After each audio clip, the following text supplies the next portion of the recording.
چند نئے وساوس کا ازالہ۔ شہزادہ والا گوہر ایکسٹرا اسسٹنٹ نے جو شہزادہ عبد المجید صاحب پر جھوٹا الزام لگایا ہے، مندرجہ ذیل خط میں جو ہمارے نام ہے، صاحب مؤخر الذکر اس الزام کا رد لکھتے ہیں۔ یہ دونوں صاحب باہمی قریبی رشتہ داری کا تعلق رکھتے ہیں، لیکن ایک کو خدا تعالی نے ہدایت اور حق کی طرف کھینچا اور دوسرے کو باطل پسند آیا۔ وذالک فضل اللہ یہدی من یشاء ویضل من یشاء، وہ خط یہ ہے۔ بسم اللہ الرحمن الرحیم۔ حامدا و مصلیا، اے شہ والا ہمم سایہ فضل خدا، جانو دل انبیاء تاج سر اولیاء، جلوہ حسن ازل پرتو مہر رخت، مصحف رخسار تو آیت نور خدا، قامت رعنائے تو نخل گلستان قدس، چہرہ زیبائے تو چون خور تابان صفا، ہر علم را دوا یک نظر لطف تو، نسخہ دیدار تو ہر مرض را شفا، آدم جاں پرورت از سر اعجاز خیش، مردہ صد سالہ را زندہ کند برملا، تانیت آمیز گفت ہاتف غیبم چنی، کعبہ کوہ ترا قبلہ حاجت روا، نگہتے باغ ارم بے خط غبار رہت، بوئے جناں می دہت خاک درت جا بجا، محبت روح الامین مطلع نور مبین، مسکن پاک ترا ساختہ رب الورا، نور جلال خدا عرش برین دلت، نور جمال خدا صورتت رہنما، امت احمد کے بود بستہ جور و جفا، آمد آخر زمان کرد ز بندش رہا، قاتل اعدائے دین ناصر دین متین، عالم عالم پناہ ہادی رشد و تقا، دید خدا بالیقین ہر کے ترا دیدہ است، دید خدا دید توست نیست غلطی صدا، غاشیہ بندگی ہر کے فگندش بدوش، دولت جاوید یافت عزت و مجد و علا، جان و دل کز راحت داشت فدایش دریر، از سر فتوی عشق بے خبر است از وفا، واچ خوشاں حالتے واچ خوشاں ساعتے، کز رہے شوق و طرب جاں بکنیمت فدا، میرے تو در خاطرم مزمحل و سست نیست، تا کندش منادم بندہ فشل و دغا، فضل عمیم خدا حافظ معاجزاں، مرد مزور اگر نالا کند یا بکا، ما بہزار التجا ما بہزار التماس، حلقہ بگوشیت را می طلبیم از خدا، مست مے عشق تو بے خبر از غیر حق، معاف شد از خویشتن ہر کے بدیداں لقا، آتش عشق ترا خود بدل و جاں زدیم، تاکہ بسوزیم پاک آنچ بود ما سوا۔ اما بعد، بخدمت اقدس حضرت امام الوقت گزارش آنکھیں اس ناکارہ دور افتادہ کو معلوم ہوا کہ آج کل شہزادہ والا گوہر صاحب ایکسٹرا اسسٹنٹ جہلم نے اخبار سراج الاخبار میں میری نسبت لکھا ہے کہ فلاں نے اپنے اعتقاد سے توبہ کی، اور توبہ اس واسطے نصیب ہوئی کہ شہزادہ صاحب نے میرے عقیدے کی خرابی مجھ پر ثابت کر دی۔ سبحانک ان ھذا الا بہتان عظیم۔ بزرگوارا، 2 ماہ تک شہزادہ صاحب سے مسیح علیہ السلام کی حیات و ممات اور حضور علیہ السلام کے دعاوی پر زبانی بحث ہوتی رہی۔ چنانچہ مولوی عبدالعزیز، مولوی مشتاق احمد، قاضی فضل احمد، منشی سعد اللہ مدرس وغیرہ نے جو مدت سے کینہ نہفتہ کی زہر اگلنے کی طاق رکھتے تھے، موقع کو غنیمت سمجھ کر شہزادہ صاحب سے خوب گت ملائی اور صفحائے ماضیہ کی تقلید ہو بہو ادا کی۔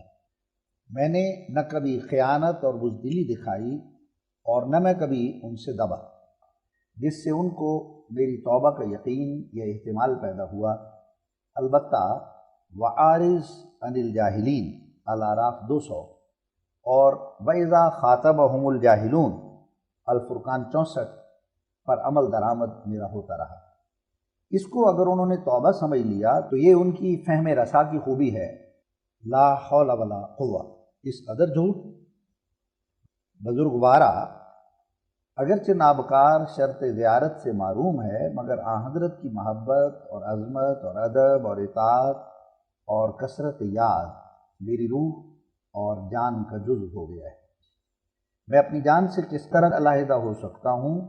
میرے پیارے، میرے دل کا حال اس سے دریافت فرما جو سب بھیدوں سے واقف ہے۔ ولا ينبئك مثل خبیر۔ میرے مولا، تو نے تو خدا اور رسول کا پتہ دیا، تو نے جنت کا راستہ بتلایا، تو نے قرآن سکھلایا۔ ہم غفلت میں پڑے سوتے تھے، تو نے ہی آن جگایا۔ ہم اسمی اور رسمی مسلمان تھے، تو نے ہی ہم کو حقیقی اسلام سے آگاہی بخشی۔ ہم نہیں جانتے تھے کہ دعا کیا چیز ہے اور تقوی کس شے کا نام ہے، تو نے ہی تو ان کا نشان ہم پر ظاہر فرمایا۔ ہم نہیں جانتے تھے کہ گورنمنٹ عالیہ کے ہم پر کیا کیا حقوق ہیں، تو نے ہی تو وفاداری اور فرمانبرداری کا طریقہ سمجھایا۔ قرض کہاں تک تیرے احسانات کو لکھوں، وہ تو بے شمار ہیں۔ تو ہمارا آقا، تو ہمارا مولا، ہم تیرے خادم، ہم تیرے غلام، بھلا تجھ کو چھوڑ کر خدا کی لعنت کمائیں؟ میرے ہادی، اگر میں ایسا ضعیف الاعتقاد ہوتا تو مخالفوں کی نظروں میں خار کی طرح کیوں چبھتا؟ مخالف سے جب کبھی کسی گزر پر دوچار ہونے کا موقع پیش آتا ہے تو وہ مجھ کو دیکھتے ہی غیظ و غضب سے بھر جاتا ہے۔ میں نے مسجدوں میں نماز پڑھنی ترک کر دی، بدی لحاظ کہ میاں عبداللہ صاحب سنوری سے مجھ کو روایت پہنچی ہے کہ جو لوگ خاموش بیٹھے ہیں وہ مخالفت نہیں کرتے، ان کے پیچھے بھی نماز درست نہیں۔ بزرگوارا قاضی صاحب، قاضی خواجہ علی صاحب اور صاحبزادہ افتخار احمد صاحب اور منشی ابراہیم صاحب اور میاں الہ الدین صاحب وغیرہ وغیرہ احباب لدھیانوی سے اپنے غلام کا حال استفسار فرماویں۔ میرے آقا، مجھ کو کسی نازک موقع اور سخت ابتلا کے وقت بھی لغزش نہیں ہوئی کہ جائے کہ اب اور ان ایام میں جب کہ آپ کے متواتر کثیر التعداد عظیم القدر و جلیل الشان نشانات علمی و عملی معرض ظہور میں آ چکے اور روز روشن کی طرح حق کی صداقت چمک اٹھی، اور میں یہ بھی جانتا ہوں کہ یہ استقامت محض حضور ہی کی نیم شبی دعاؤں کا ثمرہ ہے، ورنہ ہم تو وہی ہیں جو ہیں۔ مریدوں میں صداقت اور راستی چاہیے، پھر انشاءاللہ آپ کی فیضا فرغت فنصب علم نشرہ 8 والی تعمیل کے طفیل سے ضائع نہیں ہو سکتے۔ اگرچہ میں ایک غریب آدمی ہوں، لیکن خدا کے فضل سے دل غنی ہے۔ دنیا دار دولت مند میری نظروں میں مرے ہوئے کیڑے سے زیادہ وقت نہیں رکھتا۔ یہ ہیں ہی کیا بلا، یہ تو مردے ہیں جن میں جان نہیں۔ ان کی مکروہ صورتیں نفرت کے لائق ہیں، ان سے دبنے والا اور ان کا دست نگر انہی ایسا کوئی اندھا ہوگا۔ اے میرے ہادی، میں ارسال عرائض میں اس واسطے دریغ کرتا ہوں کہ میں اپنے اس فعل کو اخف سمجھتا ہوں اور کہتا ہوں کہ میں کیا اور میرے عرائض کیا، یوں ہی بے فائدہ بندگان عالی کو کیوں تکلیف دوں؟ عریضہ کے کھولنے میں، پڑھنے پڑھانے میں چند منٹ اوقات اشرف میں سے ضائع ہوں گے، ناحق کی حرج ہوگی۔ صحبت اقدس اور شرف زیارت مبارک سے بباعث چند در چند ممانے غیر مستفید رہتا ہوں۔ مہربانہ حضور کی تصنیفات پر انوار اور تالیفات حکمت بار جو وقتاً فوقتاً شائع ہوتی رہتی ہیں، میرے ازدیاد ایمان و عرفان کے لیے رہبر کامل کا کام دیتی ہیں۔ جو حالات آن جناب پر حضرت کبریا کی طرف سے منکشف ہوتے ہیں اور پھر ان روحانیات کو اور ان کشوف و خبار کو، رویا و الہامات کو آپ درجے صحف مطہرہ فرماتے ہیں، کم و بیش ان روحانی قوائف اور تاثیرات کی حلاوت سے میرے مذاق جان کو بھی چاشنی نصیب ہوا کرتی ہے، اور ایسا احساس ہوتا ہے کہ گویا میں خود ان حالات کا مورد ہوں۔ لیکن میں اس دوری و مہجوری کو ہرگز اپنے واسطے پسند نہیں کرتا، کیونکہ مقربین بساط قدسی آیات کو جو برکات اور خوبیاں حاصل ہیں، ان کا عشر عشیر بھی دور دستوں کو نصیب نہیں۔ اصحاب صفہ کی جوتی اور دوسروں کا سر۔ اگرچہ خدا کسی مخلص صادق کو بغیر اجر کے نہیں رکھتا، مگر اصحاب الصفہ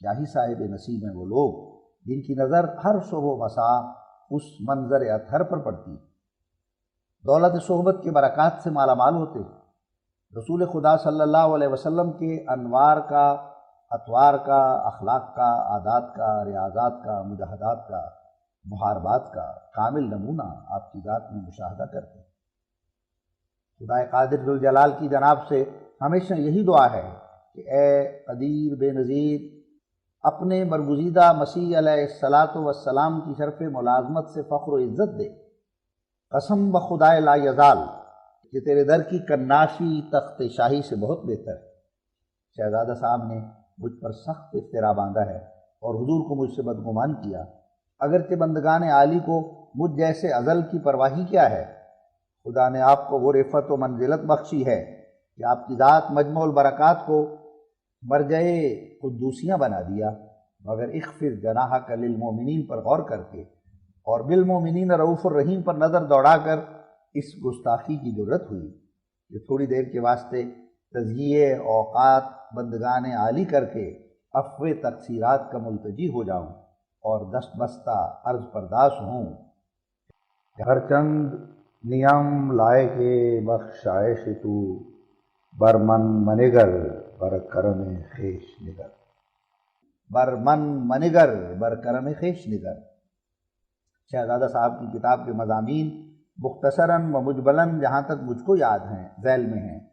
وہ مسیح علیہ السلام کو آسمان پر نہیں سمجھتے، بلکہ کہتے ہیں کہ اس جہان میں خدا نے ان کو چھپایا ہوا ہے، اور توفی کے معنی بھرنے کے کرتے ہیں، یعنی خدا نے ان کو بھر پا کر لوگوں سے کنارہ کر لیا مگر زندہ ہیں۔ وہ کہتے ہیں کہ دو حلیوں کا بیان جو احادیث میں ہے، سو چونکہ یہ ایک رویا اور کشف ہے، بس ممکن ہے کہ ایک ہی شخص کو انسان کئی مختلف صورتوں میں دیکھے۔ ایک وقت ہم اپنے دوست کو خواب میں کسی صورت میں دیکھتے ہیں، اور پھر اسی دوست کو کبھی خواب میں بصورت